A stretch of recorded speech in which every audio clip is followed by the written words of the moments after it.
I think it's time we ask ourselves if we still know the freedoms that were intended for us by the Founding Fathers.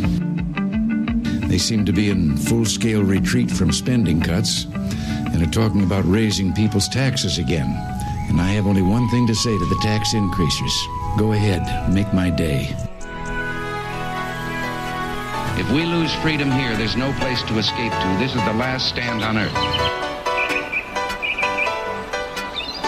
Those who would trade our freedom for security have embarked on this downward course. Whether we believe in our capacity for self-government or whether we abandon the American Revolution and confess that a little intellectual elite in a far distant capital can plan our lives for us better than we can plan them ourselves. Conduit News Radio with Paul Harrell is on now. Hello, ladies and gentlemen. Welcome to the program this morning. My name is Paul. You have found the intersection of conservative ideas and reality, where we are building a liberty machine. You'll have to apologize. My voice a little under the weather this morning. Also suffering the residual effects of NyQuil, nighttime cold and flu. But it's Johnny Cash Friday, so, I mean, we've got that going for us.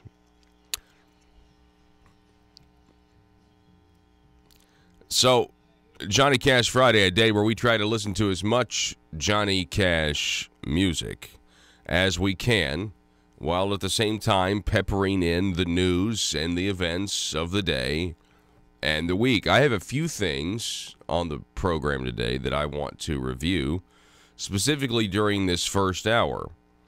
I'd like to kind of review where we started with this week. Before the redistribution of wealth program passed the Arkansas Senate, before the governor's nephew, Jim Hendren, who is the head of the Senate, effectively making the Senate a state agency under the executive branch, before he got his earned income tax credit passed, there, of course, was the Talk Business and Politics interview with John Brummett. Roby Brock sat down with John Brummett, liberal columnist, where John Brummett said that Jim Hendren, the Republican president pro temp, is now the left flank in Arkansas politics. He's now leftist. Then, of course, he corrected himself because he made Roby Brock nervous, from what I can tell, by even saying something so truthful, because that's exactly what that statement was. And then he went on to talk about, John Brummett did, he went on to talk about how, you know, when Jim was younger, he was a bomb thrower. He was a backbencher. He was a conservative.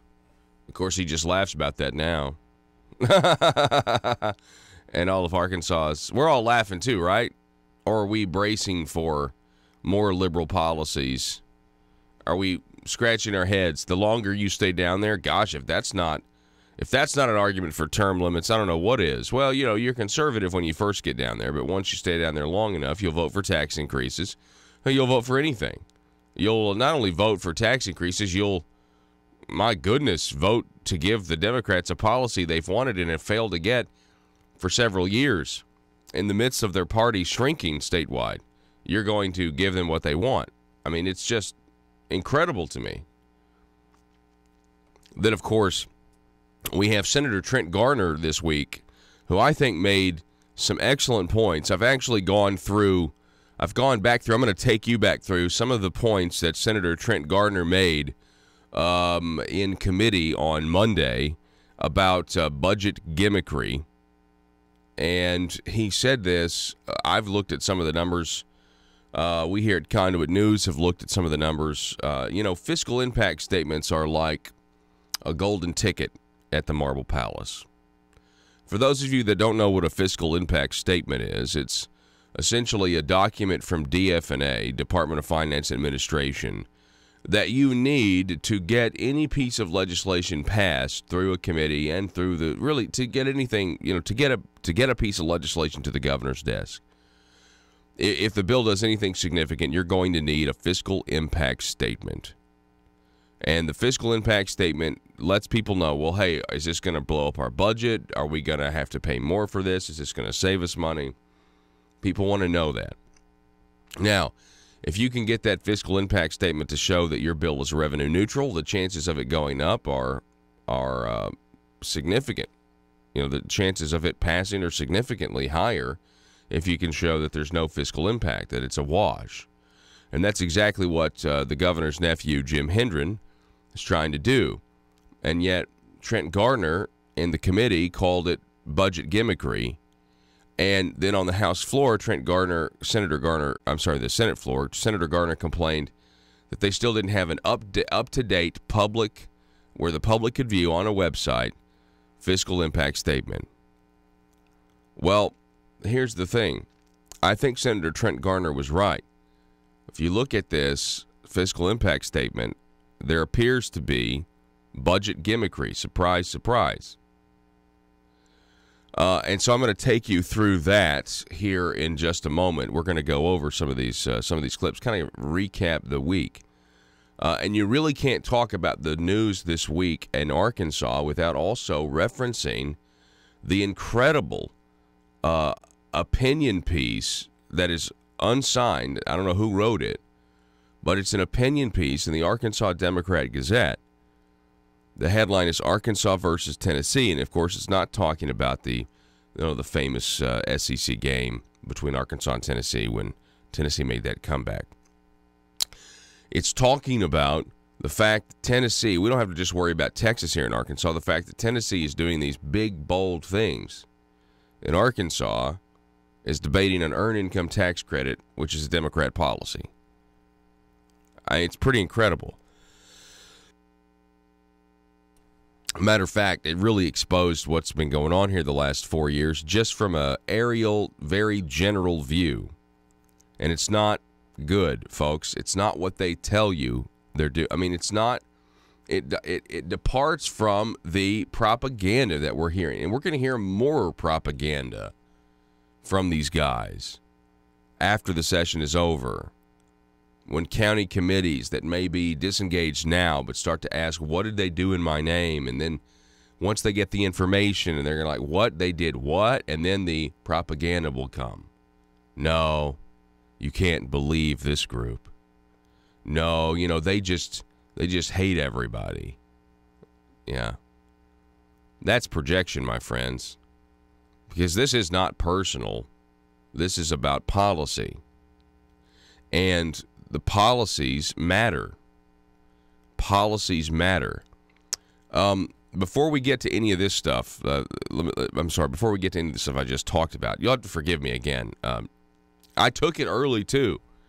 At 8 o'clock last night. I had like an alarm. 8 o'clock, you're going to have to take some NyQuil to get through the night. I've got this, I don't know what, it hit me like a ton of bricks, too. I mean, I went from a sore throat to, coughing my lungs out in like 12 hours. It wasn't even, normally you have to sleep on the sore throat and then you wake up and it's worse. No, not me. Okay, so Conduit for Action. Joe, if you'll go to conduitforaction.org, and so we can throw this up there. I don't have this. This is not in the browser yet. It's a follow-up story on something that I brought you last week, 2 weeks ago. Diverting campaign funds. There was a bill that was supposed to reform how campaign funds are spent. And you think, great, fantastic. This must be part of the ethics reform package because we've had so many senators go to jail here in Arkansas. Conduit for Action exposed the plan of greedy legislators to let them divert campaign funds to office holder activities and pay for apartments in Little Rock, for travel to conferences, and for other expenses. Our article was published on March 11th, and thanks to your response, 3 days later, March 14th, the lead sponsor, Democrat Senator Will Bond, there's also Republicans on this bill, though, amended the bill to remove much of the specific language we highlighted. So Democrat Senator Will Bond, we are assuming, read the article. Unfortunately, the amended bill, again, SB 258, is just as bad as before being amended. The amendment only took out specific references to items, but retained broad language to allow them to grab the money in their campaign accounts as long as they call it office holder activities. Current law does not permit winners to divert campaign funds for office holder activities. Campaign funds have never been about being a pot of gold to reward winners. What is an expense related to an office holder activity? What is it? It could be just about anything, even money to help pay for the swell Little Rock apartment by declaring a home office and office expenses. And they could still pay for out-of-state conferences or just about anything else in the name of being an office holder. 258 is a Trojan horse. The bill is being sold as increasing the penalties for taking campaign funds for personal income, but the body of the bill includes loopholes to let winners take campaign funds and use them to enrich themselves. In 2015, going back to 2015, they wanted a salary increase of 150%. The legislature agreed to eliminate state payments for home office expenses as part of this. This was convicted felon John Woods. You know how crazy it would be if we had a law on the books that said if you went to jail, the legislation that you sponsored goes away? That would fix a lot of this nonsense. Oh, it would. Oh, no. It would be tough. I mean, don't get me wrong. The lawyers, I mean, it'd be tough to do, but especially if you got something built on top of that, it could really unravel things. But I mean, I just, especially if you can prove that they were specifically corrupt and benefiting from deceiving people like John Woods did.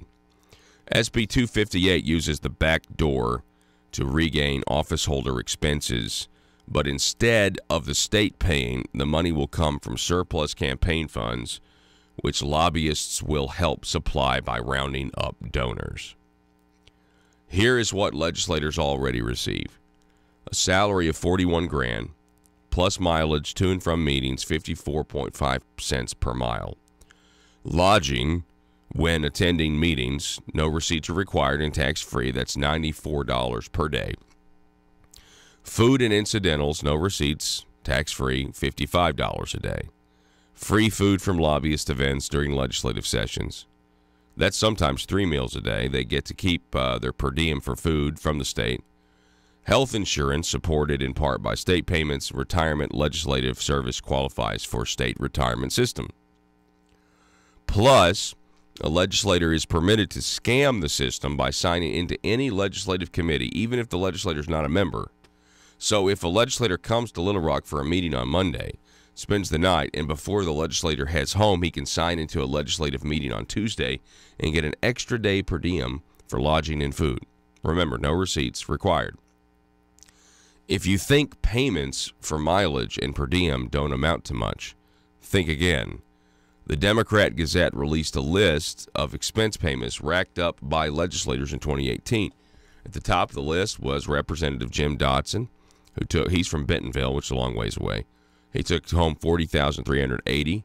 Senator who got the most was Senator Trent Gardner at $35,821. And they had a whole extensive list on this. And, of course, there are money-making opportunities. They still refuse to require disclosure of their financial relationships with hospitals, nursing homes, and other Medicaid providers. Conduit Fraction writes, for these greedy legislators, all this is still not enough. Now, greedy in the context of this particular bill, mind you. At least that's the way I interpret it. Because, sorry, my voice is failing me. Because this particular bill is billed as, well, we want to increase the violation. We want to increase the amount of the fine if you misuse campaign funds. But in the body of the bill, they broaden how you can use campaign funds. That's frustrating.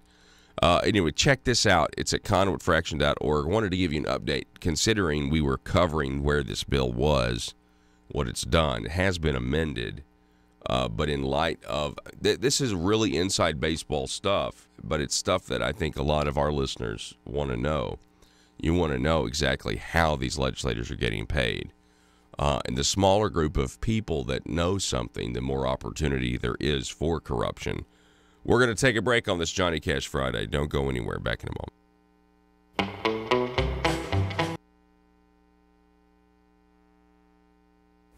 Mr. Chairman, ladies and gentlemen, I appreciate very much your generous invitation to be here tonight. You bear heavy responsibilities these days, and an article I read some time ago reminded me of how particularly heavily the burdens of present-day events bear upon your profession. You may remember that in 1851, the New York Herald Tribune, under the sponsorship and publishing of Horace Greeley, employed as its London correspondent an obscure journalist by the name of Karl Marx. We are told that foreign correspondent Marx, stone-broke, and with a family ill and undernourished, constantly appealed to Greeley and managing editor Charles Dana for an increase in his munificent salary of $5 per installment, a salary which he and Ingalls ungratefully labeled as the lousiest petty bourgeois cheating. But when all his financial appeals were refused, Marx looked around for other means of livelihood and fame, eventually terminating his relationship with the Tribune and devoting his talents full-time to the cause that would bequeath to the world the seeds of Leninism, Stalinism, revolution, and the Cold War. If only this capitalistic New York newspaper had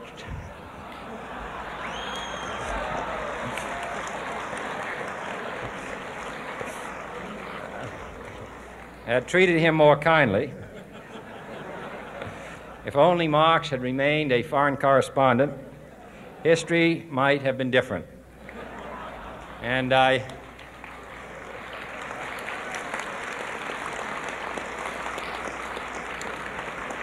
hope all publishers will bear this lesson in mind the next time they receive a poverty-stricken appeal from a small increase in the expense account from an obscure newspaper man.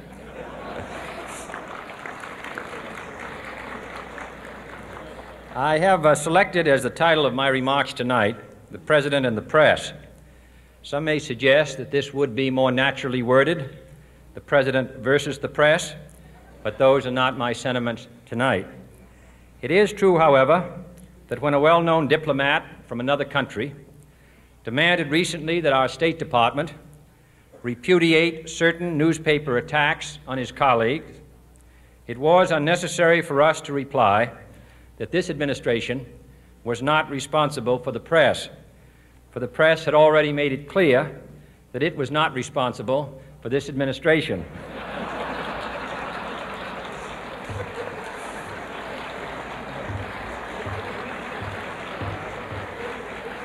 Nevertheless, my purpose here tonight is not to deliver the usual assault on the so-called one-party press. On the contrary, in recent months, I have rarely heard any complaints about political bias in the press, except from a few Republicans. Nor is it my purpose tonight to discuss or defend the televising of presidential press conferences. I think it is highly beneficial to have some 20 million Americans regularly sit in on these conferences to observe, if I may say so, the incisive, the intelligent, and the courteous qualities displayed by your Washington correspondents. Nor, finally, are these remarks intended to examine the proper degree of privacy which the press should allow to any president and his family. If, in the last few months, your White House reporters and photographers have been attending church services with regularity, that has surely done them no harm.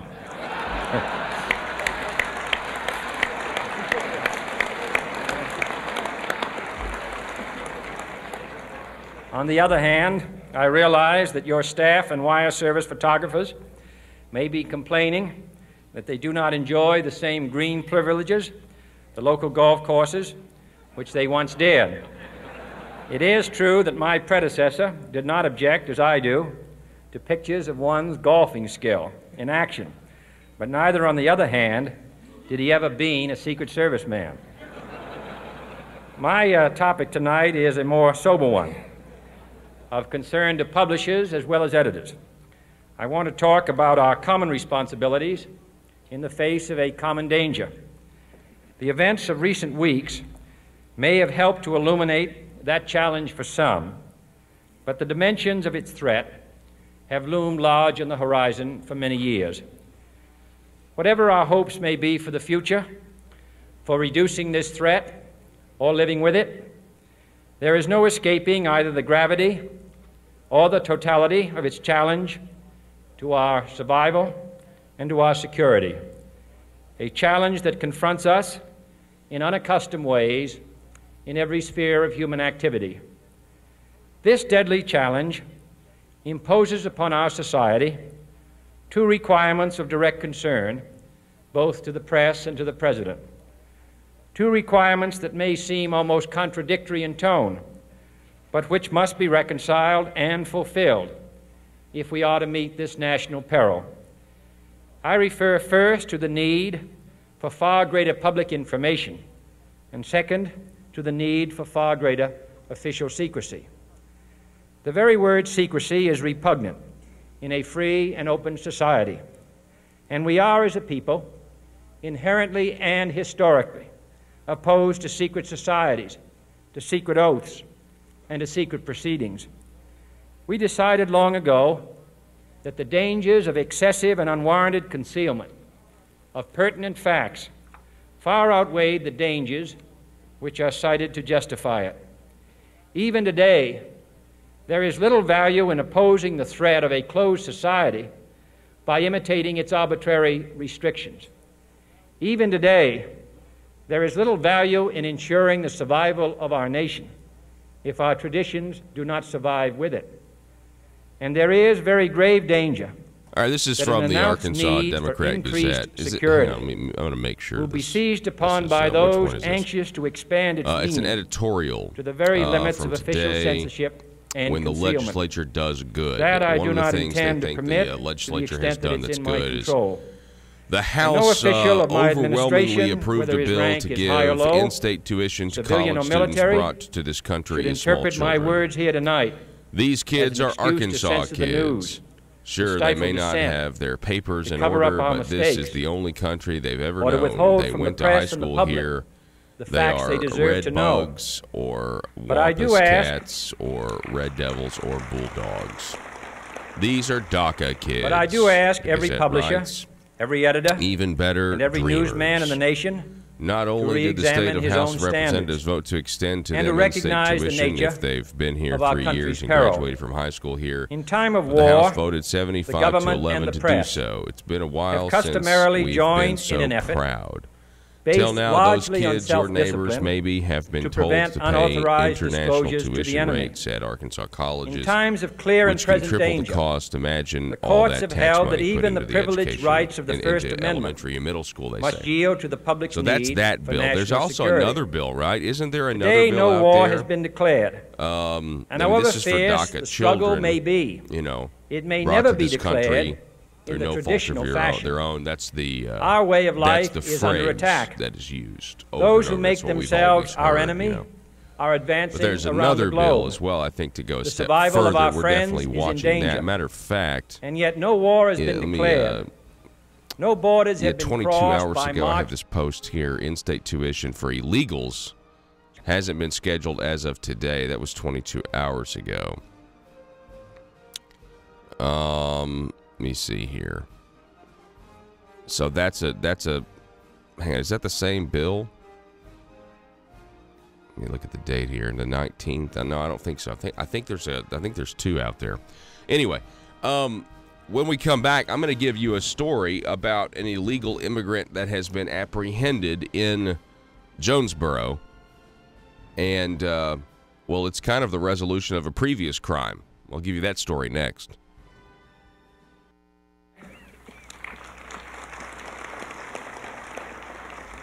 But I do ask every publisher, every editor, and every newsman in the nation to re-examine his own standards and to recognize the nature of our country's peril.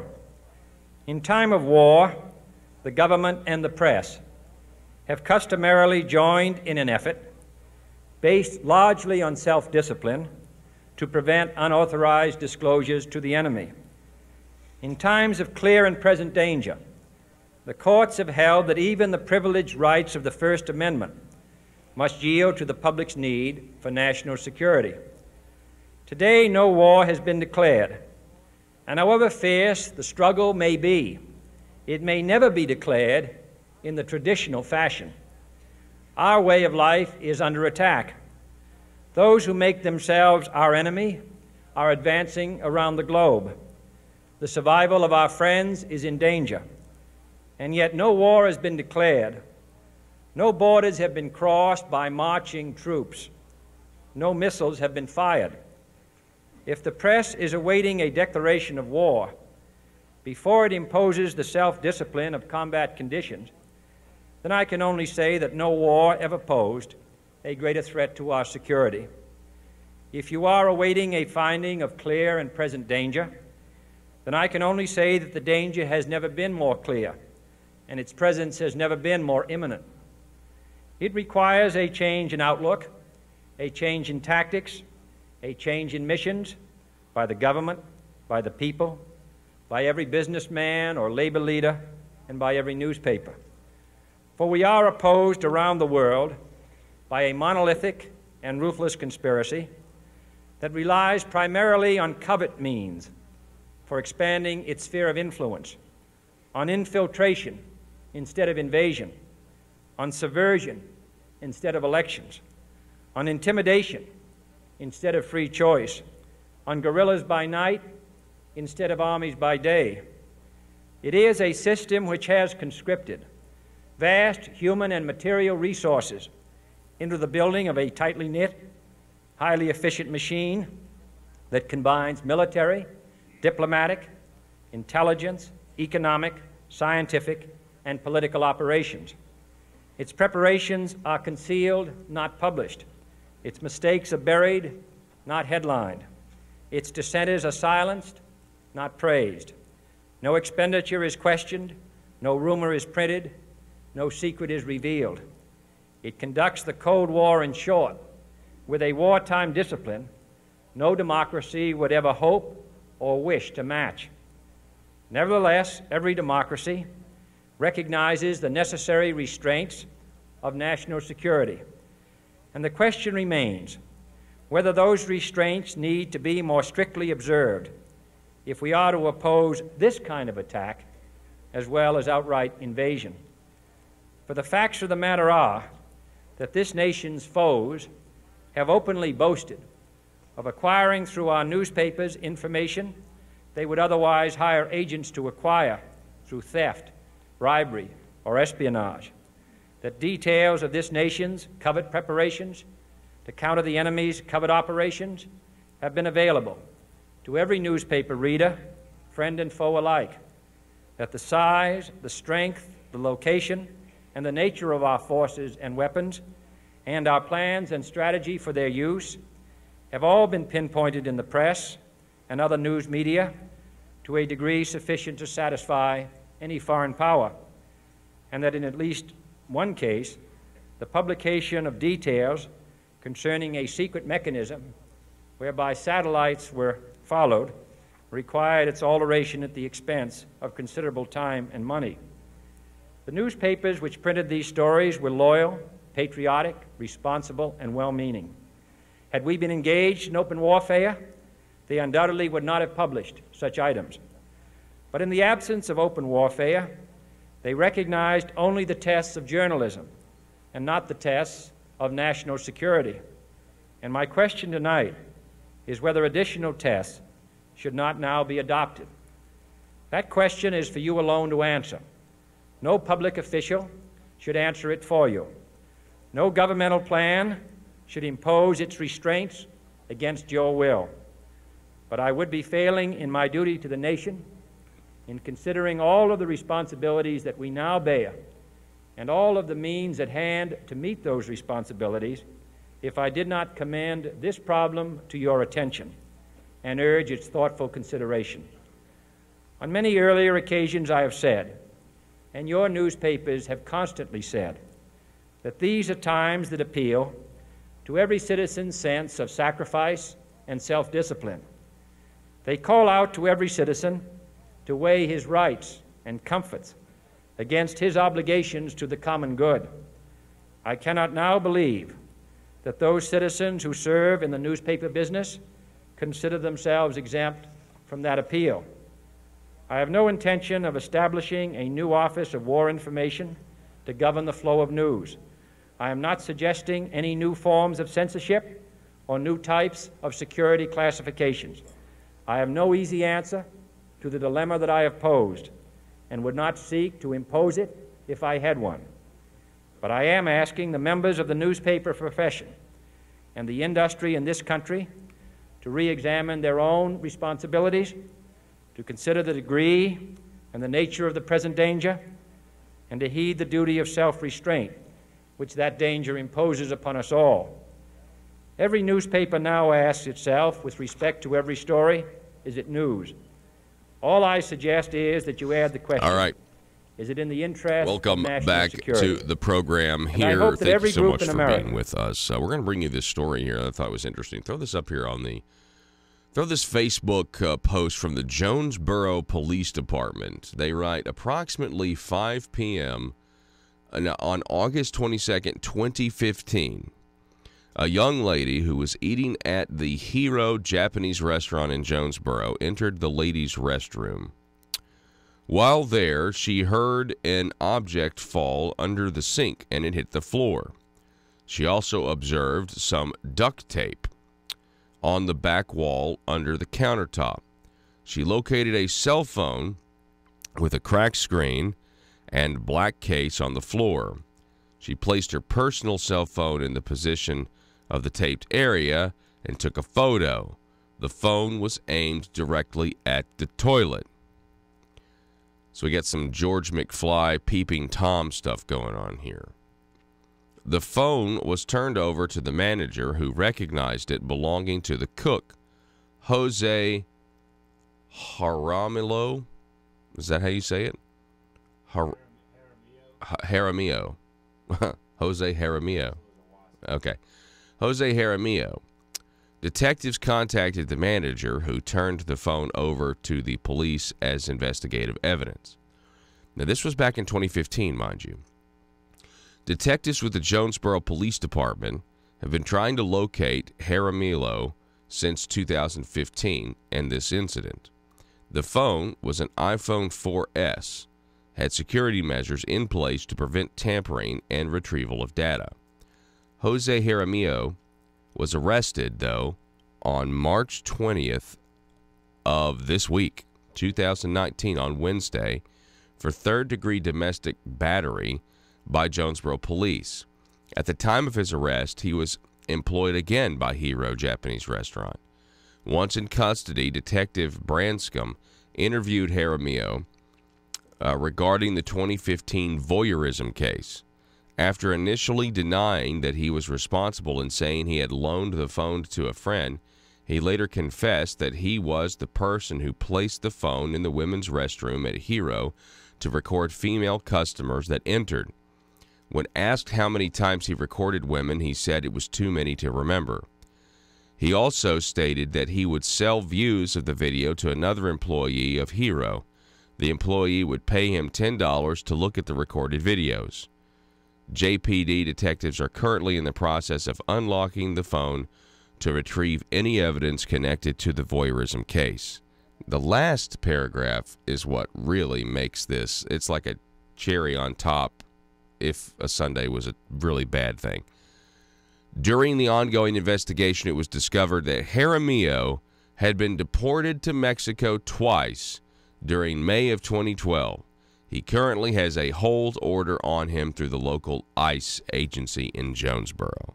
This man had been deported twice and still manages to come back to Arkansas to record women using the bathroom. And they finally caught him because he did something else. He was arrested for battery, domestic battery.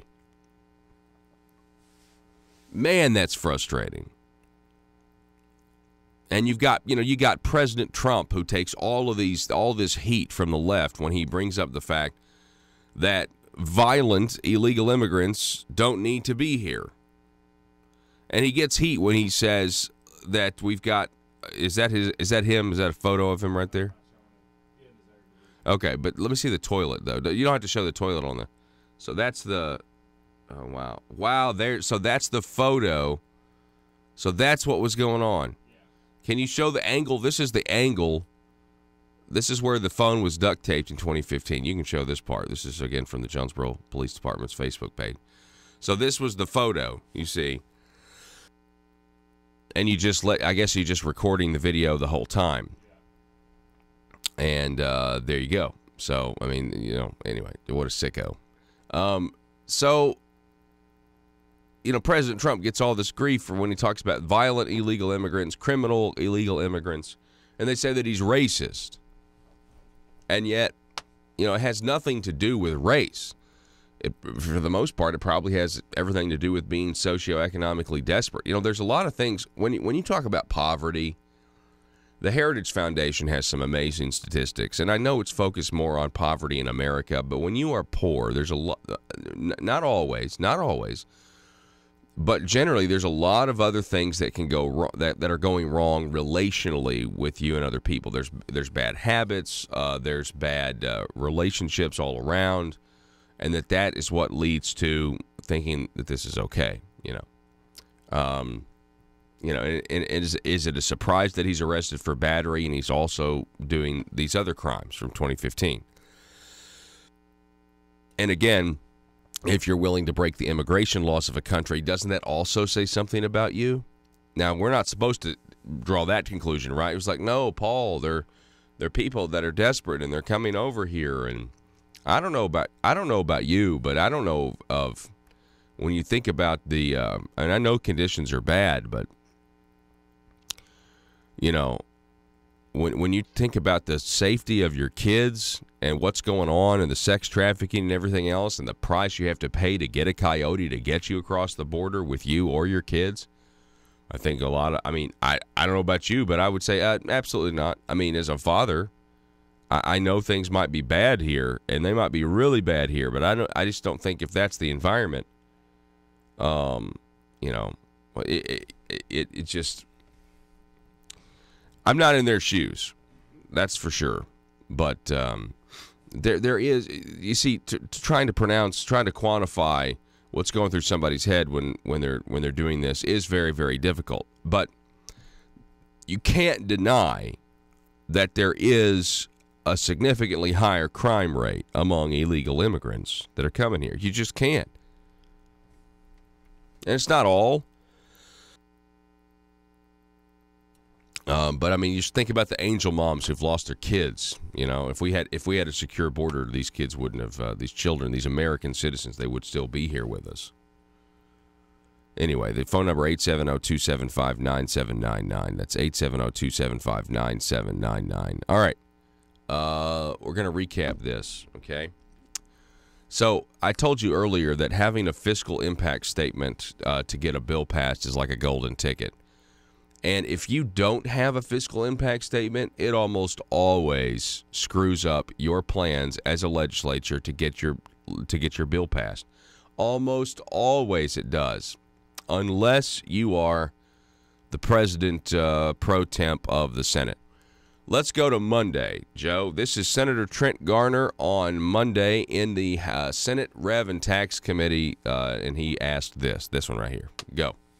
You're recognized for question. Thank you. Would you agree that this would require 3/4 votes as it's under Amendment 19 in our Constitution to get the majority through? No.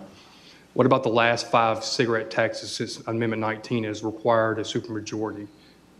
Because, again, all I can tell you, Senator Garner, is what the attorneys BLR told me, who I have never found to be anything other than professional and well informed, is that the way this is structured, it does not require a 3/4 vote. More. So now it's revenue neutral. I mean, I hate to belabor my last point, but we just got this impact that's not even the whole impact to explain how this is done.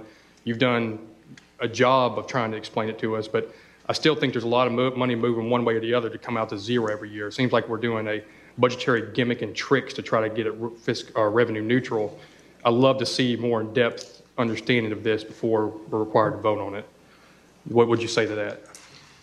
I would say I spent all weekend, and I can go into depth about how every one of those numbers is calculated if you'd like. I think most of us would probably go to sleep halfway through, but the fact is, wow. We all know that fiscal impacts are our best guess based on many times estimates, and we spent a lot of time working on this all weekend long to make sure that the numbers did zero out, because it is going to be what it is represented to be, which is not a money grab for the government or not just an attempt to gouge tobacco, but it is a rebalancing of the tax code. I have more. I don't know if other committee members want to. Yeah. All right, stop. I'll ask one. So, okay, budgetary gimmicks and trickery. Senator Trent Garner. That was, we kind of made fun of that statement from Jim Hendren there. He spent all weekend. So the earned income tax credit, there's now new information, and this is what's always happened. This is, I think, why there was such a rush to get this bill through. There's now new information about this earned income tax credit on the fiscal impact statement. There's now the opportunity for fraud, 23 to 27% of claims, and there would also be non-residents of Arkansas that would receive credits that exceed income earned in Arkansas, meaning Jim Hendren's bill applies to illegals. No one brought that up. That Jim Hendren's bill applies to illegals. That this was conveniently left out of the impact statement on Jim Hendren's bill. Conveniently left out. Let's now go forward to when this bill on the Democrat policy earned income tax credit being presented by Republican Jim Hendren, the governor's nephew, going now to Wednesday, where Senator Gardner once again asked about the fiscal impact statement. Listen. Senator Garner. Thank you, Mr. President. So when we ran this on Monday, we got the fiscal impact that morning, even though over the weekend many people had asked about it. At that meeting, you gave us a draft of a new fiscal impact because the original one had this as being a net negative. As of right now, the new fiscal impact hasn't been updated on our system. I don't have it. If somebody here has it, I'd love to see what the actual numbers are going to be. I have a draft that says the numbers may be one thing or another. It's going to be revenue neutral. Senator, is there a real fiscal impact that we can examine in the short time we're going to hear this bill? So, Senator Garner, I think those that have filed bills and had them amended, especially with large fiscal impacts, are familiar with the fact that every time you amend one of these, DFNA has to go and adjust their fiscal impact. And what they do is they basically amend their fiscal impact to match their amendment. At the committee, I had the fiscal impact and I had the amendment to what it is going to do, what the new table and the new chart is going to be, and I have a copy of it right here, and anybody who wants to see it. But let me just go beyond that. As I said in committee, the fiscal impact of the tax cuts was in the newspaper Thursday after our press conference. It's not available publicly on the website, though. The only thing that took us a little while to nail down was why the rush? What's going to change with regard to the revenue because of the smoking change, because of the vaping change. And it is a big number, so it was important to be right. And so DFNA worked Saturday and Sunday. All weekend, and we came in early Monday morning and we finalized it, got a table presented to make sure that the right side of the equation was correct, because that required us to adjust the amount of transfer to general revenue.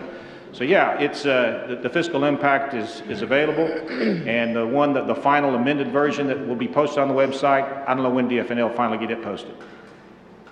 So the final amendment. There's not a current version for public consumption. Is that correct? Yes, it's right here, and it was handed out to the members of the committee. For public consumption.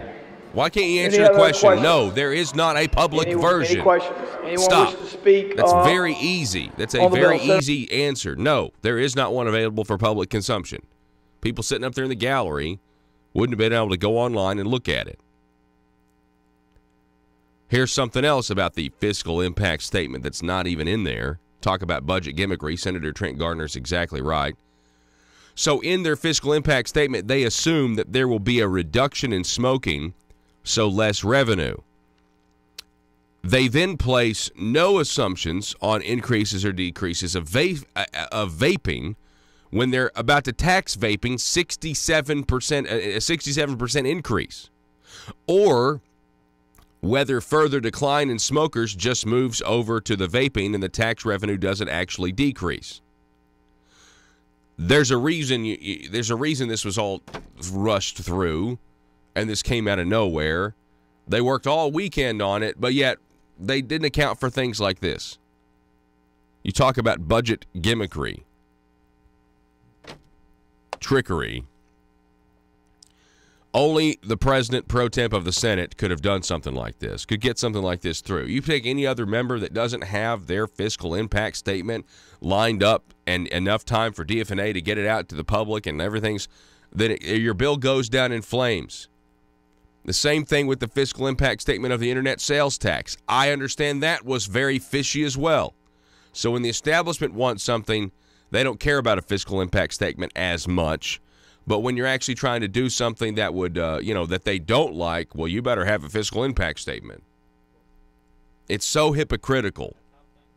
It is how things work, Joe. You're right. But it's so hypocritical, and it's really upset. And it's probably one of the reasons I'm so sick right now is because I let the stress of the Marble Palace get to me. Anyway, we're going to take a break. Back in a minute. Struggle may be. It may never be declared in the traditional fashion. Our way of life is under attack.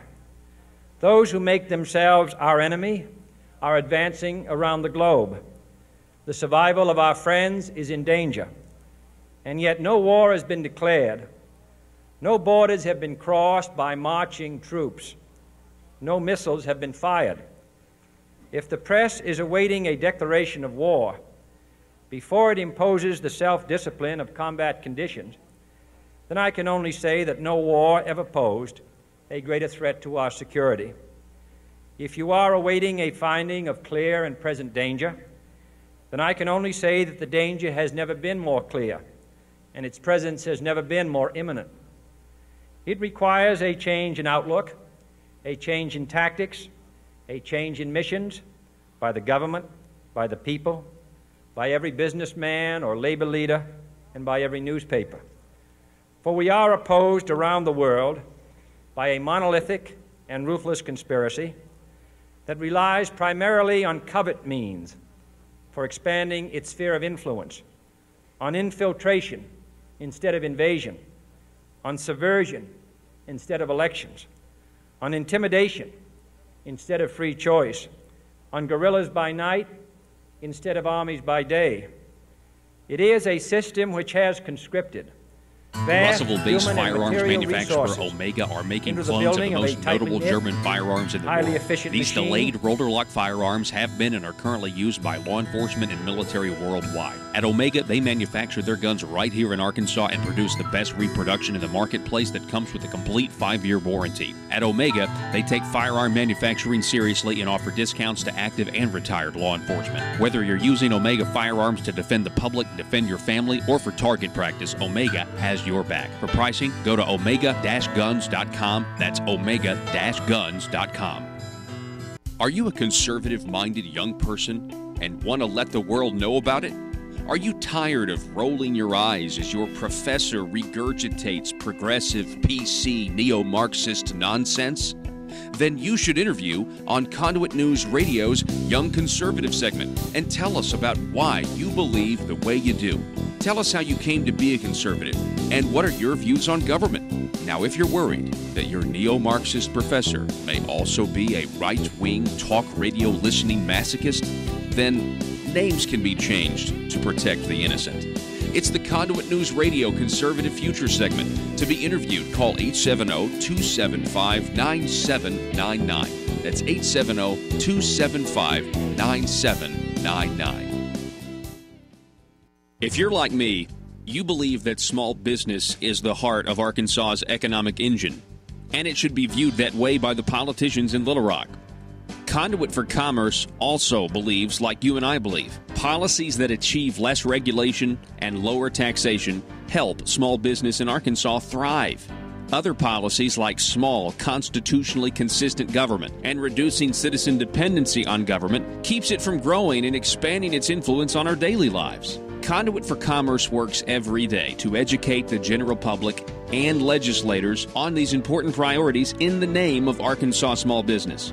By the way, contributions to Conduit for Commerce are tax deductible. Log on now to conduitforcommerce.org and click on Contact Us on the right side of the page. That's conduitforcommerce.org. Go there now and learn the facts on protecting small business in Arkansas.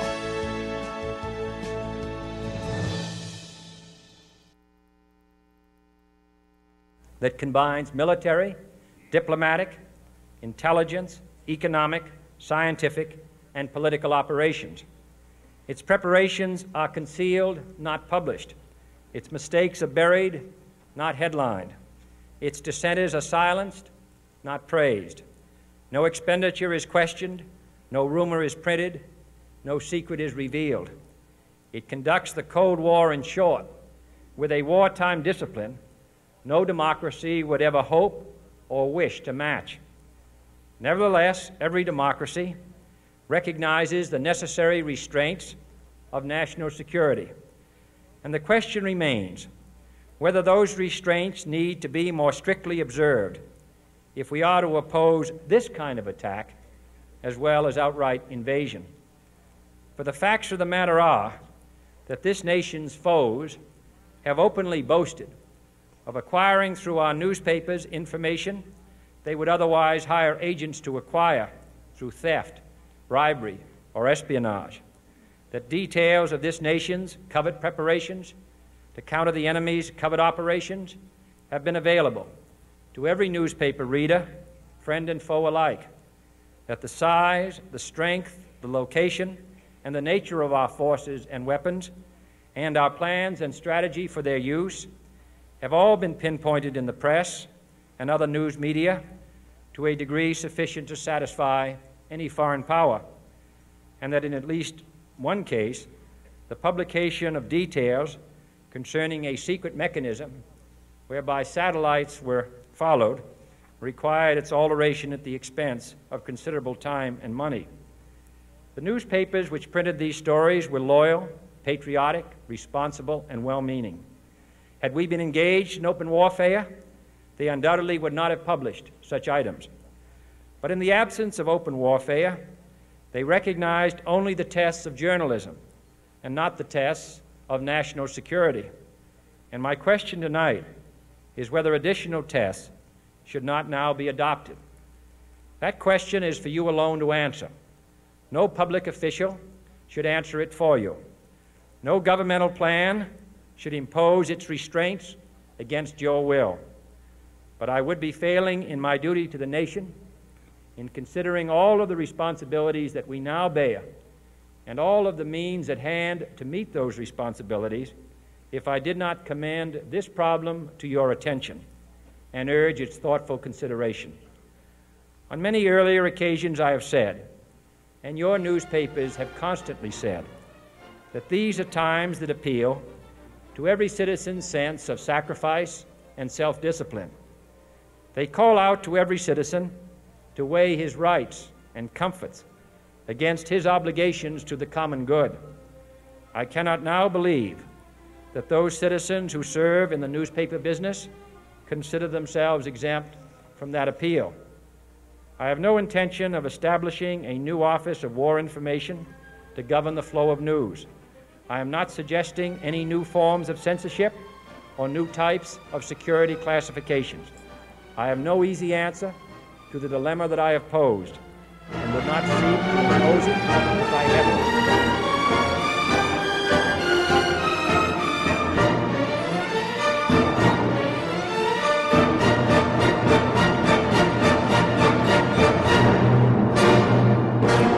The news and talk of Northeast Arkansas. This is News Talk 101.3 FM and 1230 AM KBTM, Jonesboro, an EAB radio station. But I am asking the members of the newspaper profession and the industry in this country to re-examine their own responsibilities, to consider the degree and the nature of the present danger, and to heed the duty of self-restraint, which that danger imposes upon us all.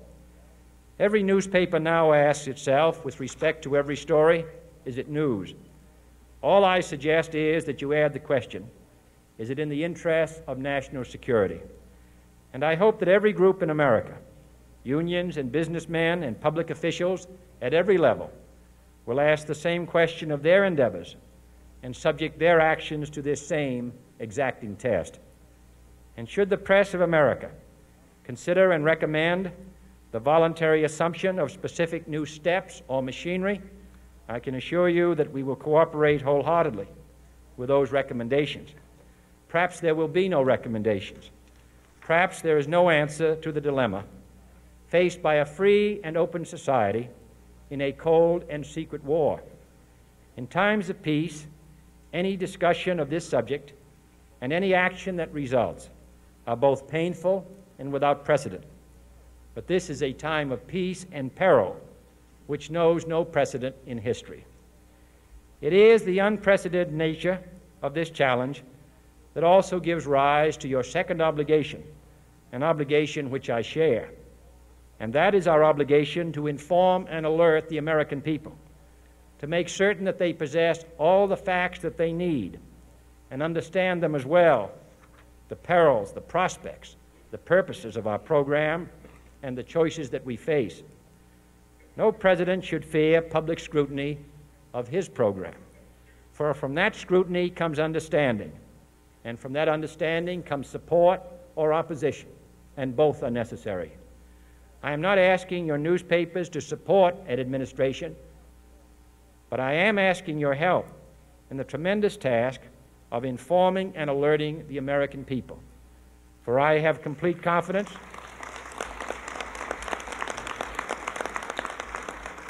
in the response and dedication of our citizens whenever they are fully informed. I not only could not stifle controversy among your readers, I welcome it. This administration intends to be candid about its errors, for as a wise man once said, an error doesn't become a mistake until you refuse to correct it. We intend to accept full responsibility for our errors, and we expect you to point them out when we miss them. Without debate, without criticism, no administration and no country can succeed, and no republic can survive. That is why the Athenian lawmaker Solon decreed it a crime for any citizen to shrink from controversy. And that is why our press was protected by the First Amendment, the only business in America specifically protected by the Constitution, not primarily to amuse and entertain, not to emphasize the trivial and the sentimental, not to simply give the public what it wants, but to inform, to arouse, to reflect, to state our dangers and our opportunities, to indicate our crises and our choices, to lead, mold, educate, and sometimes even anger public opinion. This means greater coverage and analysis of international news, for it is no longer far away and foreign, but close at hand and local. It means greater attention to improved understanding of the news, as well as improved transmission. And it means, finally, that government at all levels must meet its obligation to provide you with the fullest possible information outside the narrowest limits of national security, and we intend to do it. It was early in the 17th century that Francis Bacon remarked on three recent inventions already transforming the world: the compass, gunpowder, and the printing press. Now the links between the nations, first forged by the compass, have made us all citizens of the world, the hopes and threats of one becoming the hopes and threats of us all. In that one world's effort to live together, the evolution of gunpowder to its ultimate limit has warned mankind of the terrible consequences of failure. And so it is to the printing press, to the recorder of man's deeds, the keeper of his conscience.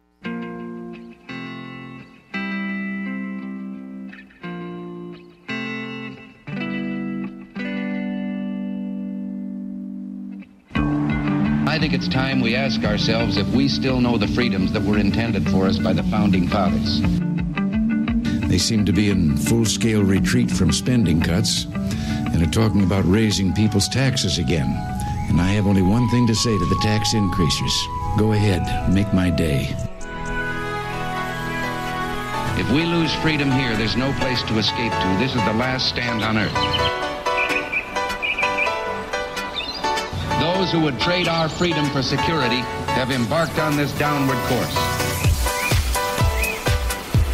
Whether we believe in our capacity for self-government or whether we abandon the American Revolution and confess that a little intellectual elite in a far distant capital can plan our lives for us better than we can plan them ourselves.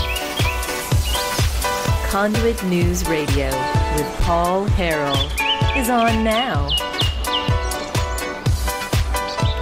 All right, folks, welcome back to the program. 870-275-9799. That's 870-275-9799.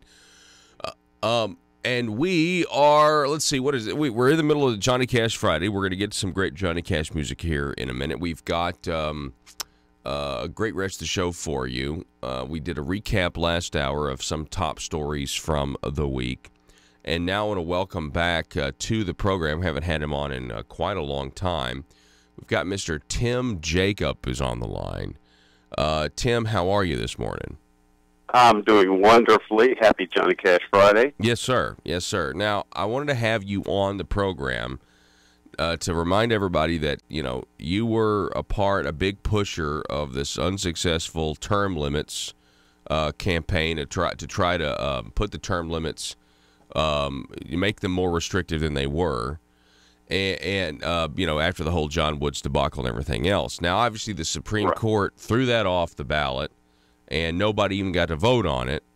So tell us what's going on right now. What are your thoughts? Because I saw that there was maybe some new movement, new life to try to do something else that was in the paper. And just kind of tell us where you are with all of this. Well, we've been watching the legislature, and we're absolutely convinced that they don't care about what voters think. They don't care what the voters' will is on this issue. They will ignore the vote of over 500,000 Arkansans. And so we have refiled the amendment that was struck by the Supreme Court last election cycle, and we plan to get real term limits, the ones that the voters of Arkansas have voted on twice in landslide elections, and we think that the legislature needs to abide by what the voters say. So that's where we are right now. So we are gearing up for another battle with them, and I know we're going to be battling the most powerful interests in our state, all the legislature, every lobbyist, most bureaucratic organizations, but we feel that, you know, voters need to be listened to. That's our simple message. So what's going to be different from this time? I mean, won't the Supreme Court just throw it off again? Well, one of the problems last time is all these regulations that the legislature has put on petitioning. It was a mountain of paperwork, and some of those petitions, we got them so late that we were not able to complete all the paperwork now designated by the legislature.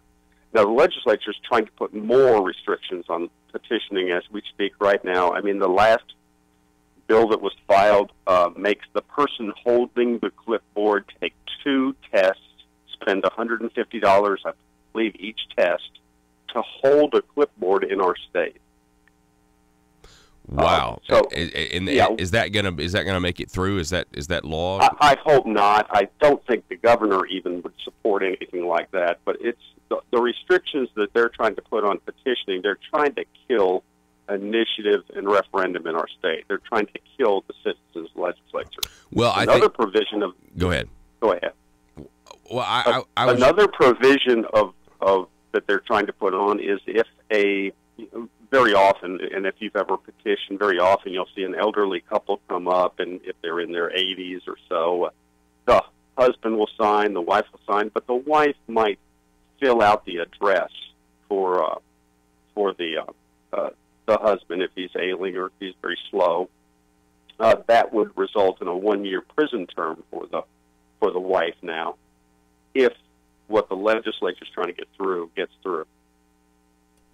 So it seems like they don't like the initiative process. I think that they think it's being manipulated. And, you know, to some extent, I guess you could make that argument with the casinos. Before that, it was the medical marijuana. And a lot of this is, you know, David Couch. Matter of fact, I believe the attorney, David Couch, he's the guy that wrote the John Woods amendment that got us into that increased the term limits while saying they were setting them in the first place. So I don't know if that's coincidence or irony, maybe some mixture of both. But I certainly think that the petition process has the ability to be used to limit the size of government just as much as it has the capability to, you know, expand government or get some of these populist issues like medical marijuana to become a reality. Well, I think the initiative process is important, and one of the reasons we have the initiative process is because there's some legislation that the legislature just does not want, and we need to have a citizen check on the legislature. So that was the whole point of it. For the legislature now to restrict and kill initiative and referendum by it's death by 1,000 cuts. For them to do that now, it really takes away the whole impetus behind why citizens' initiatives and citizens' petitioning is so important. It's a check on the legislature. The legislature really should have their hands off the process. And what they do, all these restrictions don't stop gambling and don't stop these big casinos. They got plenty of money. What it restricts is citizens' grassroots efforts to control their government and to limit their government. Yeah, that's a good point.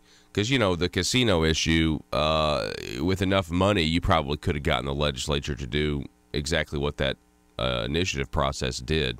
I mean, you know, if you worked at it hard enough, because you know, money talks, but the average citizen doesn't have lobbyists. That's the problem, and you know we butt it up against every lobbyist in this state. Every lobbyist hates term limits. It limits their power. It limits their clout. They're not kingmakers if you have strict and healthy term limits in the state. They can't promise these legislators a political career if they play and go along. So every lobbyist group will fight us, and we understand that. But, you know, the citizens of this state, in fact, the citizens around the country, have said yes to term limits every time they get the chance to vote on it. And I just don't think that the people that are supposed to represent us need to be fighting the people that they say they're supposed to represent. We're talking with Tim Jacob. He's a term limits advocate. And so you say you have refiled the amendment, and so when would you start gathering signatures on all of that? It would be a couple weeks before we start gathering signatures. The legislature is trying to change that process as we speak, so we won't know exactly what the new and probably very harmful rules are until the session ends. Are they trying to change the amount, the percentage of the electorate you have to get? They're trying to change everything. That's one of the things they're changing, yes, Paul. Okay. There's a bill filed for that. It's a bill filed that you have to get 60% of the vote. There's a bill filed that you have to increase the percentage of valid signatures, whereas if somebody gets under 75% valid, that the whole amendment is thrown off. There's a myriad of restrictions and just they're really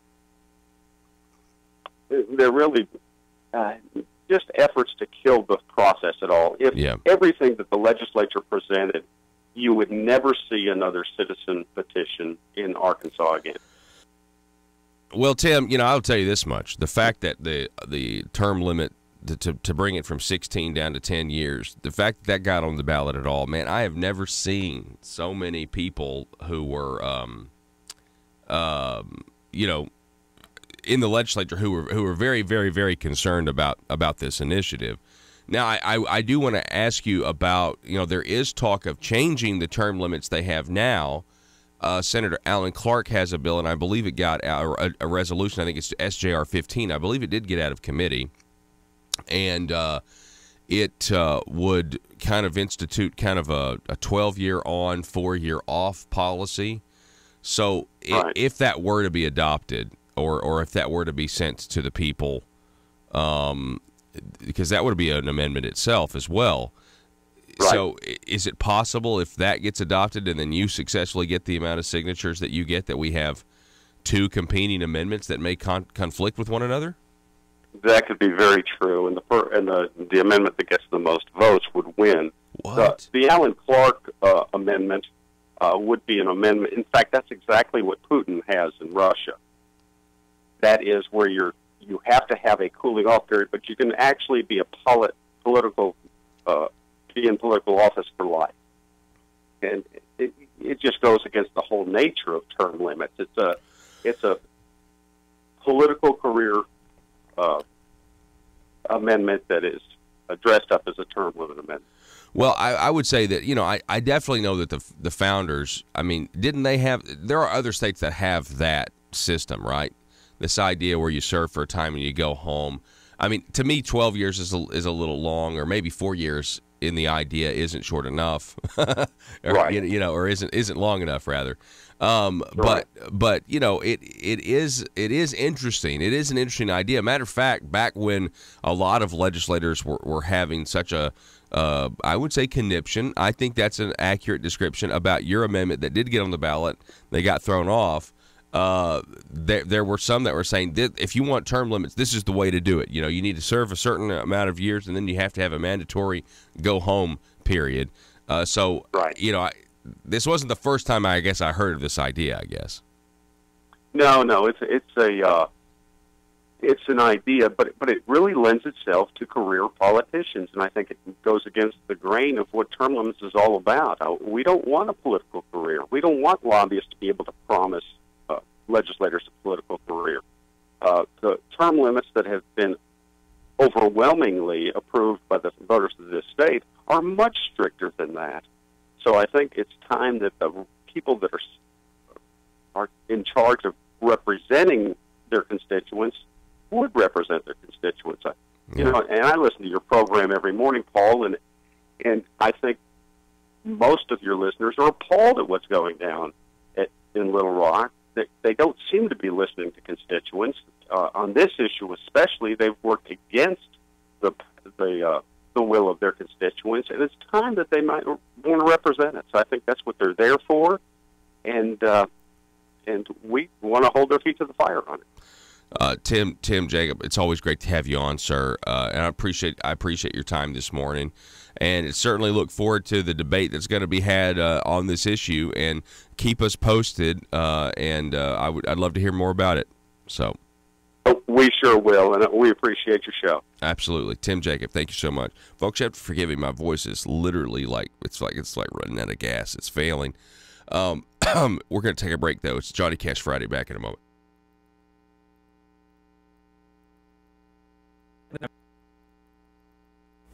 Mr. Chairman, ladies and gentlemen, I appreciate very much your generous invitation to be here tonight. You bear heavy responsibilities these days, and an article I read some time ago reminded me of how particularly heavily the burdens of present-day events bear upon your profession.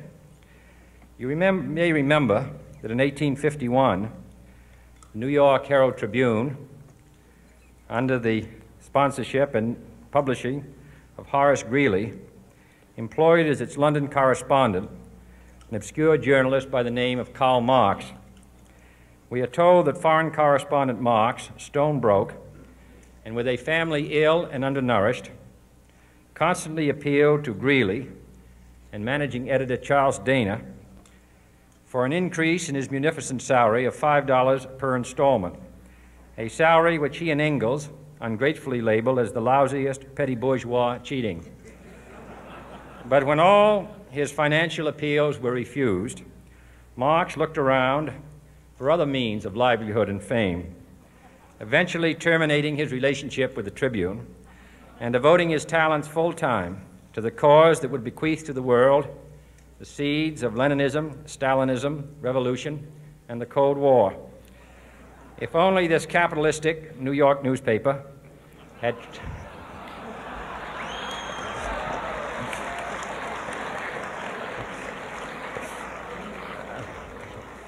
treated him more kindly, if only Marx had remained a foreign correspondent, history might have been different. And I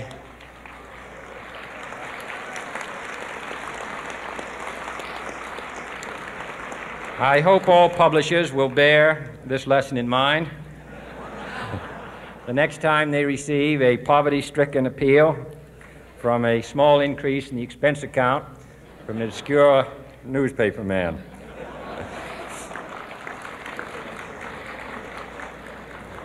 I have selected as the title of my remarks tonight, "The President and the Press." Some may suggest that this would be more naturally worded, "The President versus the Press," but those are not my sentiments tonight. It is true, however, that when a well-known diplomat from another country demanded recently that our State Department repudiate certain newspaper attacks on his colleagues, it was unnecessary for us to reply that this administration was not responsible for the press, for the press had already made it clear that it was not responsible for this administration.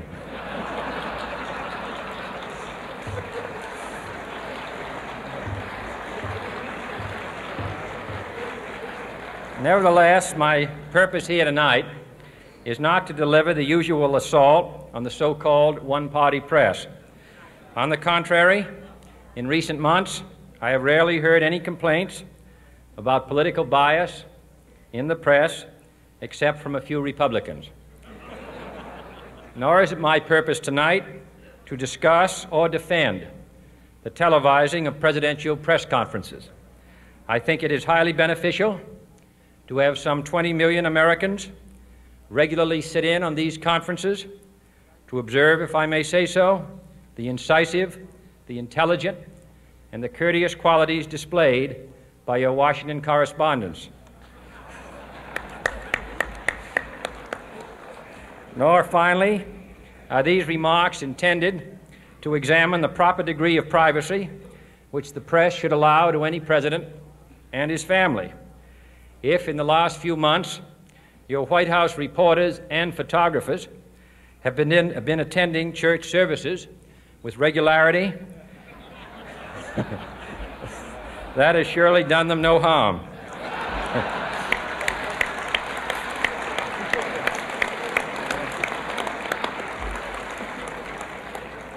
On the other hand, I realize that your staff and wire service photographers may be complaining that they do not enjoy the same green privileges, the local golf courses, which they once did. It is true that my predecessor did not object, as I do, to pictures of one's golfing skill in action, but neither, on the other hand, did he ever be a Secret Service man. My topic tonight is a more sober one, of concern to publishers as well as editors. I want to talk about our common responsibilities in the face of a common danger. The events of recent weeks may have helped to illuminate that challenge for some, but the dimensions of its threat have loomed large on the horizon for many years.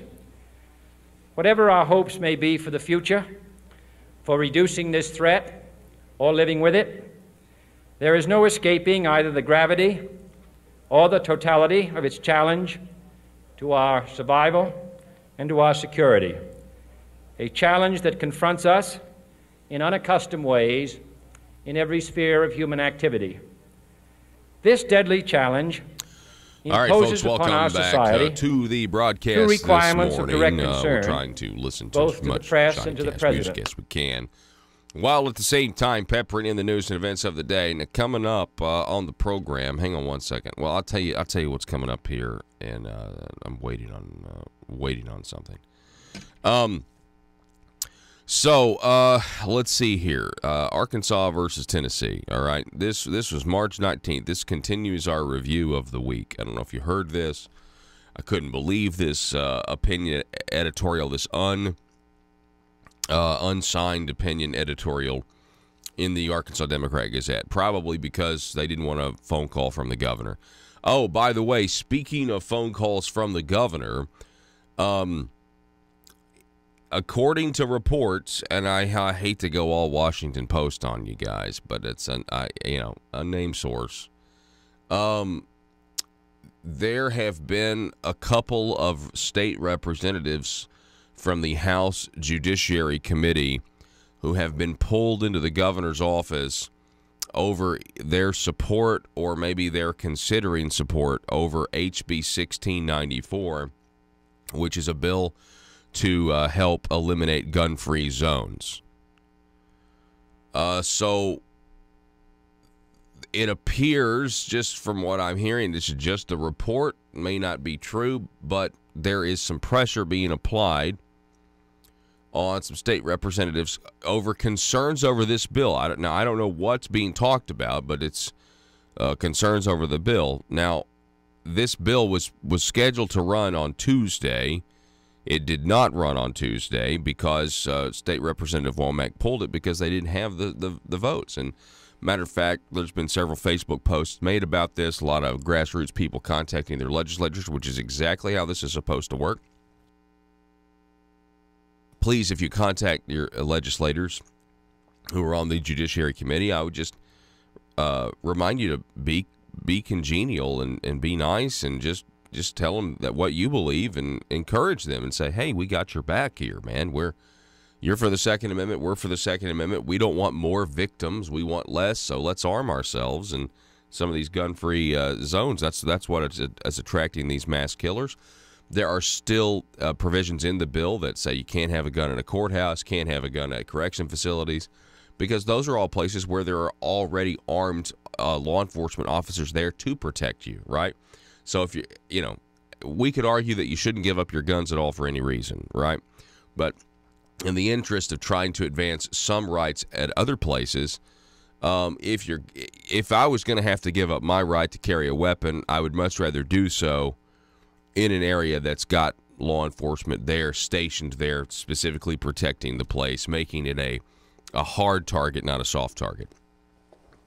Just by nature, that means it's going to be a safer place. Coming up at 7:33, Congressman Bruce Westerman will be on the program. Arkansas versus Tennessee, more important than an SEC football matchup. News came Saturday that the University of Tennessee is going to offer free college tuition for students whose families make less than $50,000 a year. Tennessee had already made community college tuition free. It's hard to count all the things that Tennessee is doing right. The state has no income tax, which helps attract lots of people and jobs. Look at all the auto assembly jobs Tennessee has attracted over the years, and what the most recent one, Volkswagen, has done for the city of Chattanooga. Tennessee has been far more proactive than most states with K-12 education initiatives. It's competed aggressively in the race to the top national funding. Our neighbors have taken all their failing schools and put them into a special school district to get intensive support. Nashville is a boom town. Construction cranes can be seen all over Memphis, and Chattanooga and Knoxville are growing and prospering. It's hard to keep people out of your state when you don't have an income tax and you have very good governance. Meanwhile, in Arkansas, we're discussing whether to raise $100 million of tax revenues on cigarettes and e-cigarettes and give lower-income people an earned income tax credit, i.e. cash, even though they don't pay income taxes. It's hard to be against helping folks among the lower income with tax payments, although Governor Hutchinson has already helped by lowering income taxes for those in that tax bracket 4 years ago. But it would be better, would it be better to give them more cash to help with their house or car payments, or maybe to buy a large flat-screen TV or help pay for a Netflix subscription, or instead make community colleges and universities tuition free to those with lower incomes like Tennessee is doing? Goes on to say Arkansas is doing some good things, But how does a 5.9% income tax rate compete with 0%? It doesn't. That's the answer. It doesn't. We're just trimming around the edges, folks. Back in a minute.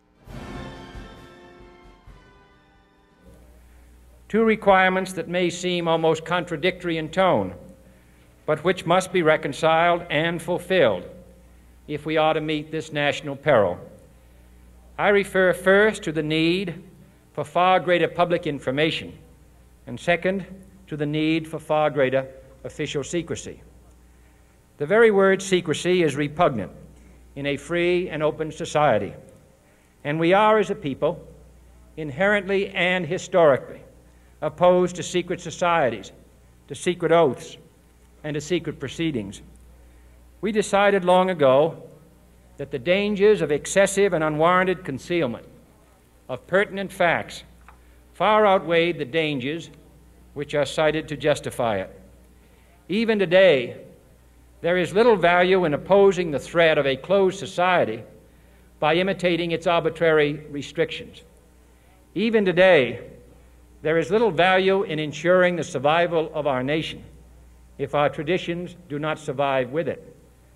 And there is very grave danger that an announced need for increased security will be seized upon by those anxious to expand its meaning to the very limits of official censorship and concealment. That I do not intend to permit to the extent that it's in my control.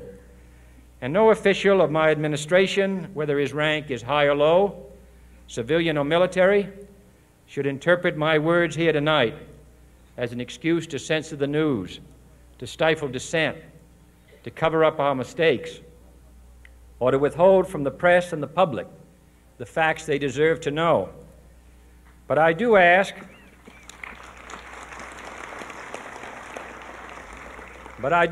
every publisher, every editor, and every newsman in the nation to re-examine his own standards and to recognize the nature of our country's peril.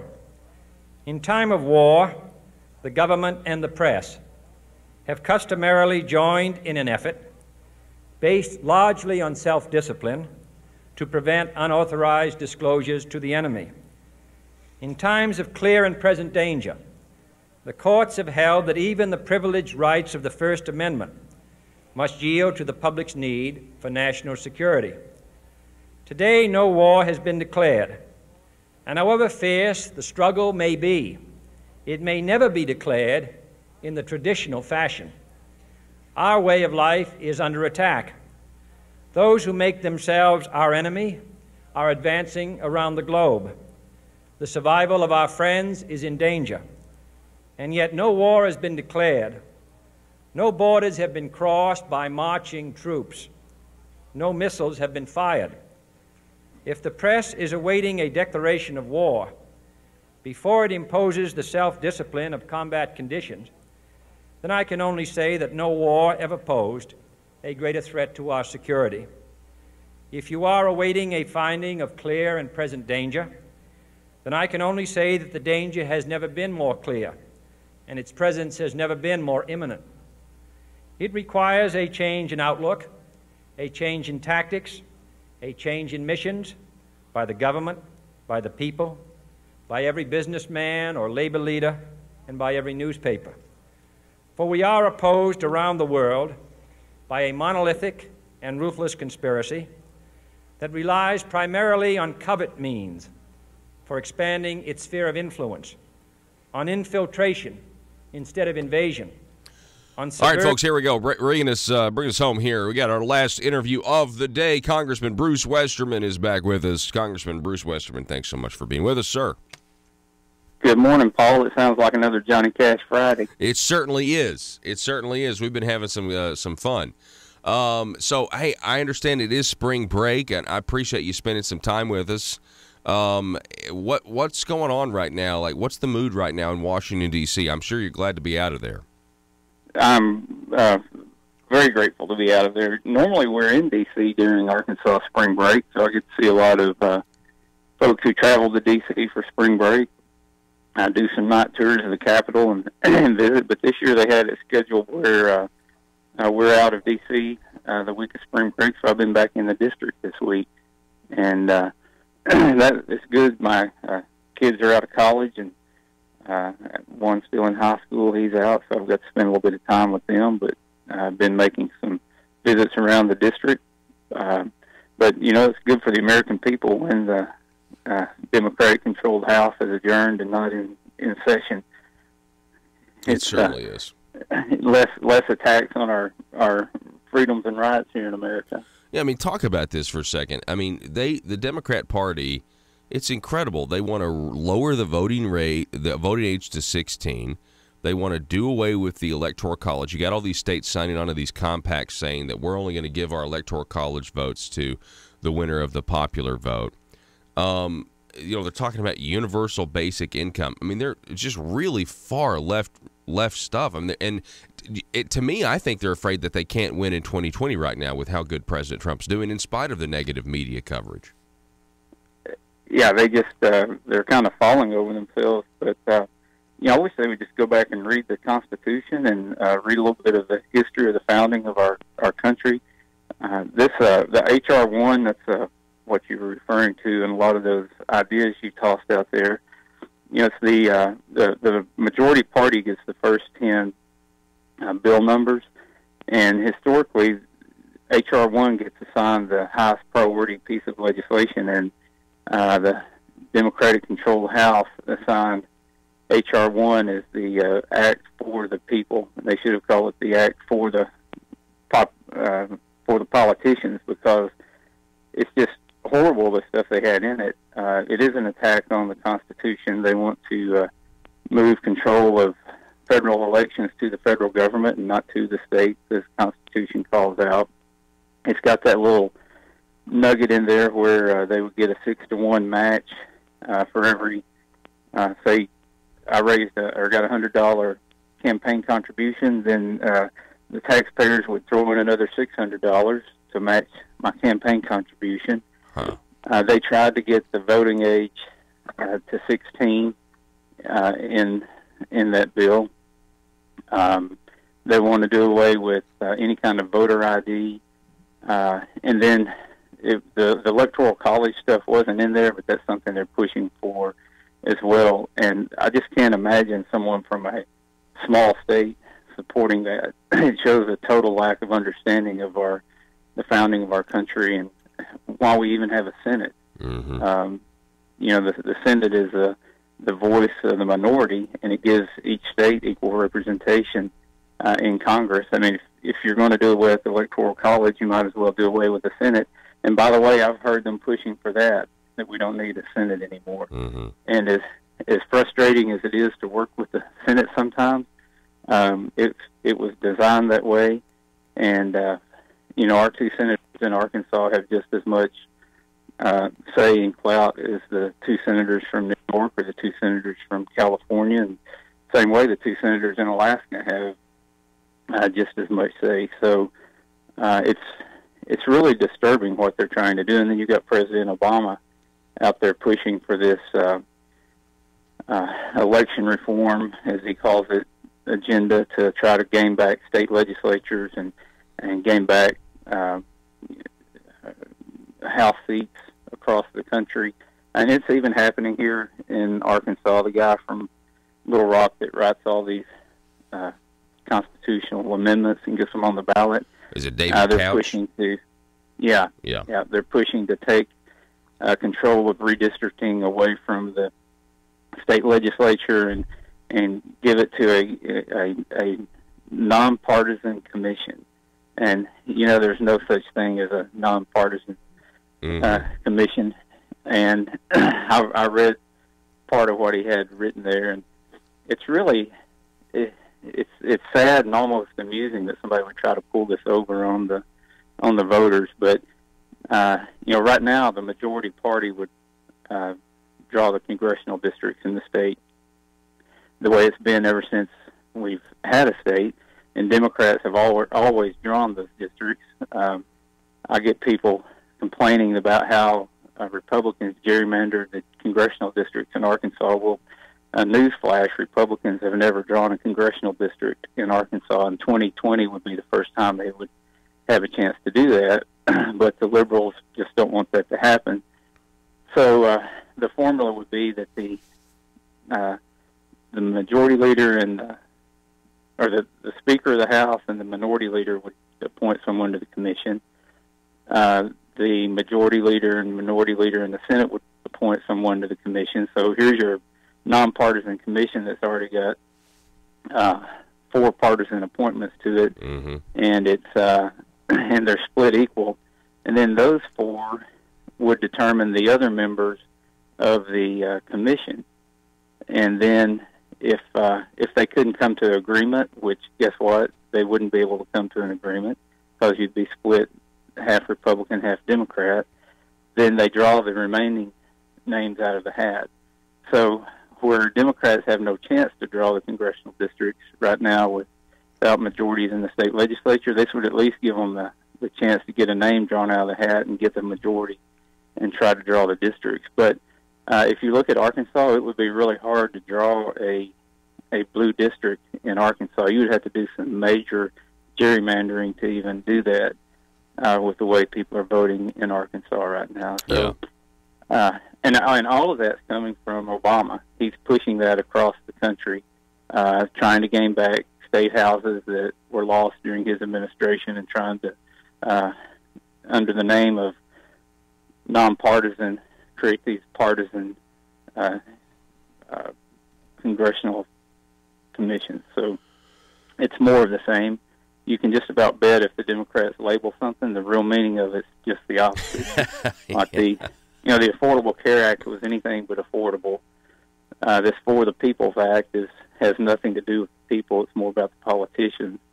Their Medicare for All would not even come close to resembling Medicare. It would look a whole lot more like Medicaid. So that's the world we live in now. Man. And I'm really glad you brought up that point about what could potentially happen in Arkansas now that the Democrats are not going to get to write the districts or draw the districts after the census coming up. I remember 10 years ago when they tried to draw them last time when Governor Beebe was in office, and it was a disaster even then. And now the Republicans, they hold these constitutional offices, they hold these majorities. And it should be them. I mean, it should be their turn to look at what the population is and draw some new districts. We're talking with Congressman Bruce Westerman. You touched on something about the Electoral College and the Democrats' radical stance on that.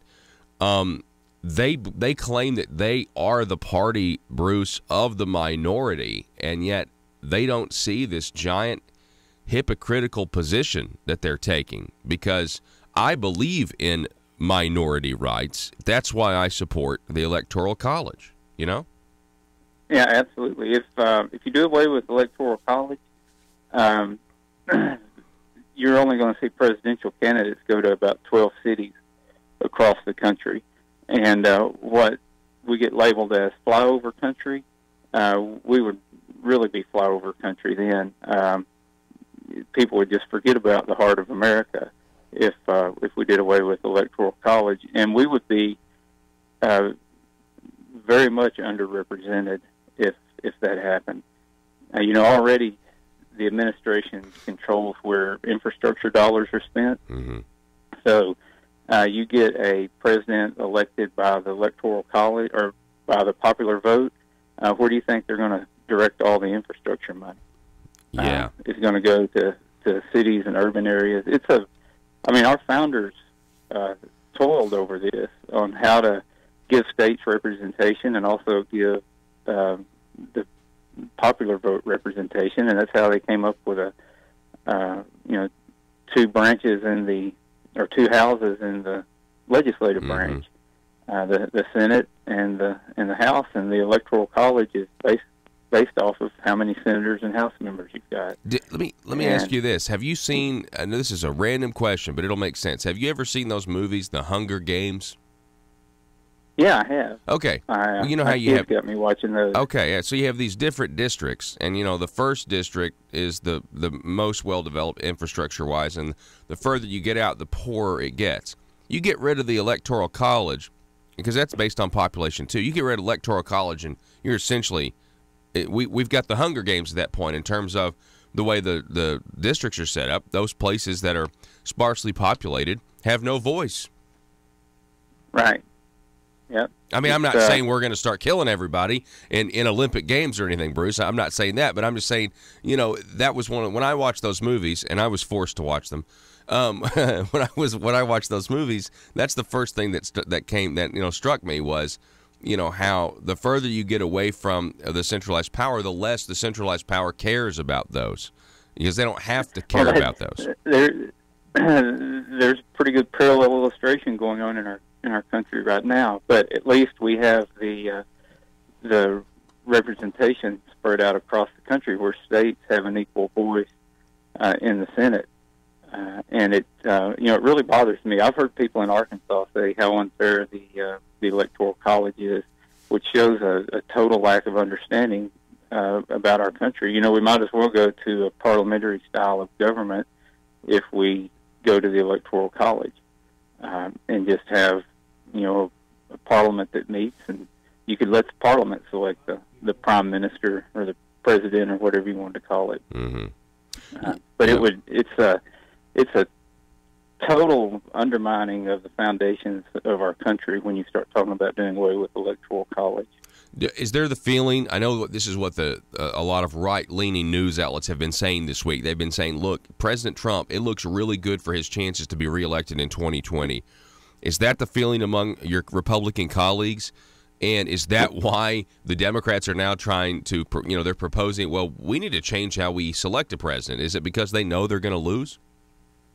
I don't know what they're thinking, but as long as they'll keep putting stuff out like the Green New Deal and Medicare for All and trying to take away your Second Amendment rights and trying to take away your First Amendment rights and basically every other piece of garbage that they present, I think the American people are going to see through it. Yeah, I completely agree. And it does give President Trump a strong leg up in the next election. But the way this country is kind of fickle, things can change on a dime here. So it's a long ways out to the election, mm-hmm. and the Democrats are all racing to see who can get as far to the left as possible. That's true. And has there been a candidate join the race yet that hasn't fully embraced the Green New Deal? I don't think so, and I think the most entertaining part of this Democrat presidential primary, Bruce, is going to be the president's Twitter feed during the debates. That's going to be I think more people are going to watch that than watch the debates, but that's just me. Bruce Westerman, we appreciate you coming on, sir, and thank you so much, and have a great rest of the weekend. You too, Paul. All righty. Good to be with you. Yes, sir. It's always great to have you on. Folks, we're Johnny Cash Friday. Going to let this music play us out. We'll be back here in a moment. Don't go anywhere. Instead of elections, on intimidation instead of free choice, on guerrillas by night instead of armies by day. It is a system which has conscripted vast human and material resources into the building of a tightly knit, highly efficient machine that combines military, diplomatic, intelligence, economic, scientific, and political operations. Its preparations are concealed, not published. Its mistakes are buried, not headlined. Its dissenters are silenced, not praised. No expenditure is questioned, no rumor is printed, no secret is revealed. It conducts the Cold War, in short, with a wartime discipline no democracy would ever hope or wish to match. Nevertheless, every democracy recognizes the necessary restraints of national security. And the question remains whether those restraints need to be more strictly observed if we are to oppose this kind of attack as well as outright invasion. For the facts of the matter are that this nation's foes have openly boasted of acquiring through our newspapers information they would otherwise hire agents to acquire through theft, bribery, or espionage, that details of this nation's covert preparations to counter the enemy's covert operations have been available to every newspaper reader, friend and foe alike, that the size, the strength, the location, and the nature of our forces and weapons, and our plans and strategy for their use, have all been pinpointed in the press and other news media to a degree sufficient to satisfy. As we speak, Beijing is employing a whole-of-government approach, using political, economic, and military tools as well as propaganda to advance its influence and benefit its interests in the United States. And I have wanted to welcome back to Arkansas Chairman Chu. Please give Chairman Chu a round of applause.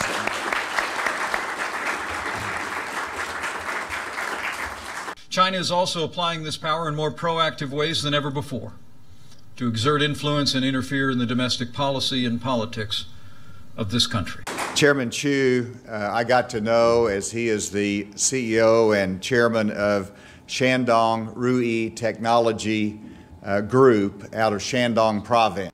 Over the past 17 years, China's GDP has grown 9-fold. It's become the second largest economy in the world. Much of this success was driven by American investment in China. And the Chinese Communist Party has also used an arsenal of policies inconsistent with free and fair trade, including tariffs, quotas, currency manipulation, forced technology transfer, intellectual property theft, and industrial subsidies that are handed out like candy to foreign investment. We've been to Shandong Province a number of times since I've been governor. We've called on people, and Chairman Chu gave us the opportunity to meet with him at Ruyi, at their technology group there in Shandong, and saw his incredible facility. We asked him to visit Arkansas. He did. So Chairman Chu, we're delighted to have you here. I'm excited about signing this agreement with you, and I welcome you to Arkansas. These policies have built Beijing's manufacturing base at the expense of its competitors, especially the United States of America. And I wanted to recognize Chairman Li to my right, who is the founder of Sun Paper of Shandong Province in China. I also want to recognize Secretary Ma of Shandong Province.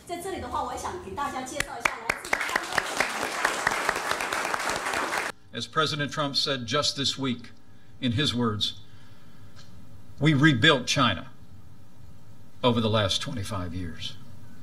Last November, as you know, I traveled to Shandong Province. I met with Chairman Li. I toured Sun Paper Company along with Mike Preston. While in China, we signed a letter of intent on behalf of the state of Arkansas with Sun Paper, indicating that Sun Paper wanted to put a major bioproducts mill in South Arkansas, in Arkansas. The Communist Party has set its sights on controlling 90% of the world's most advanced industries, including robotics, biotechnology, and artificial intelligence. To win the commanding heights of the 21st century economy, Beijing has directed its bureaucrats and businesses to obtain American intellectual property, the foundation of our economic leadership, by any means necessary. Chairman Li and I met yesterday. Chairman Li indicated to me that Sun Paper has selected Arkadelphia in Clark County as the location of a $1 billion bioproducts mill. Beijing now requires many American businesses to hand over their trade secrets as the cost of doing business in China. It also coordinates and sponsors the acquisition of American firms to gain ownership of their creations. Worst of all, Chinese security agencies have masterminded the wholesale theft of American technology, including cutting-edge military blueprints. And using that stolen technology, the Chinese Communist Party is turning plowshares into swords on a massive scale. Well, thank you all for joining us via Skype from Beijing this morning. here in Beijing. It is 10 p.m. in the evening. I've had a very successful trip to China. China now spends as much on its military as the rest of Asia combined. And Beijing has prioritized capabilities to erode America's military advantages on land, at sea, in the air, and in space. I've spoken at Tsinghua University here in Beijing, which was a treat for me to speak with young Chinese students about Arkansas, and also to talk about the relationship between China and the United States. China wants nothing less than to push the United States of America from the Western Pacific and attempt to prevent us from coming to the aid of our allies. But they will fail. Beijing is also using its power like never before. Chinese ships routinely patrol around the Senkaku Islands, which are administered by Japan. And while China's leader stood in the Rose Garden at the White House in 2015 and said that his country had, and I quote, no intention to militarize the South China Sea. Today, Beijing has deployed advanced anti-ship and anti-air missiles atop an archipelago of military bases constructed on artificial islands. China's aggression was on display this week when a Chinese naval vessel came within 45 yards of the USS Decatur as it conducted freedom of navigation operations in the South China Sea, forcing our ship to quickly maneuver to avoid collision. Despite such reckless harassment, the United States Navy will continue to fly, sail, and operate wherever international law allows and our national interests demand. We will not be intimidated, and we will not stand down. And we'll be calling on multiple prospects in China, as well as continuing our relationship with Sun Paper in Shandong Province. In recent years, China has taken a sharp U-turn toward control and oppression of its own people. Today, China has built an unparalleled surveillance state, and it's growing more expansive and intrusive, often with the help of U.S. technology. And when it comes to religious freedom, a new wave of persecution is crashing down on Chinese Christians, Buddhists, and Muslims.